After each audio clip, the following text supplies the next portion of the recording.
Hello everyone, good afternoon সবাইকে। আমি মিষ্টি চলে আসলাম নতুন একটা ব্লগ নিয়ে। আর আমার ব্লগে তোমাদের অনেক অনেক ওয়েলকাম। যেদিন আমি এই ব্লগটা করেছিলাম সেদিন ছিল হচ্ছে শেষ মঙ্গলচণ্ডী, জ্যৈষ্ঠ মাসের। তো দেখো এখানে তার জন্য ভোগের জন্য হচ্ছে লুচি আর সুজি করা হচ্ছিল। আর আমরা সবাই অপেক্ষা করছিলাম কখন ঠাকুরমশাই আসবে। তো দেখো সব পূজার জোগাড়, সম্পূর্ণ পূজার জোগাড়ই হয়ে গেছে এখানে। আর ঠাকুরমশাই দেখতে দেখতে চলে এসেছে, পূজাতেও বসে পড়েছে। তো এই বছরই লাস্ট আজকের দিনটাই। আর এখানে দেখো এই গপুকে, ও একা একাই সিঁড়ি দিয়ে উঠছে, একা একাই নামছে, এত মজা পাচ্ছে। বাচ্চারা যখন প্রথম হাঁটা শিখে তখন তো এরকমই করে বলো, সিঁড়ি দিয়ে একবার উঠবে আর একবার নামবে। দেখো সবাইকে হাই করতে বলছি, ও কেমন করে ক্যামেরার দিকে তাকিয়ে আছে।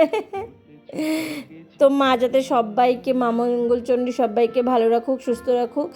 আর সামনের বছর যাতে এভাবেই আমরা আবার মঙ্গলচণ্ডী পুজো করতে পারি বাড়িতে, সবার জন্য অনেক অনেক প্রার্থনা করলাম। মা যেন সবাইকে ভালো রাখে, সবার ভালো করে। এবছরে আজকের দিনটাই শেষ, তো আমাদের এর জন্য হচ্ছে আজকে একটু ভোগ করা হয়েছিল, অন্নভোগ না, যেহেতু আমরা হচ্ছে অন্ন খাই না, তাই লুচি সুজি দিয়েই ভোগ দেওয়া হচ্ছে। আর এখানে তো দেখো ও শুয়ে শুয়ে গড়াগড়ি করছে, আর মা হচ্ছে পাঁচালি পড়ছে। তো ভিডিওটা এখানেই শেষ করলাম, ভালো লাগলে একটা লাইক করো, টাটা।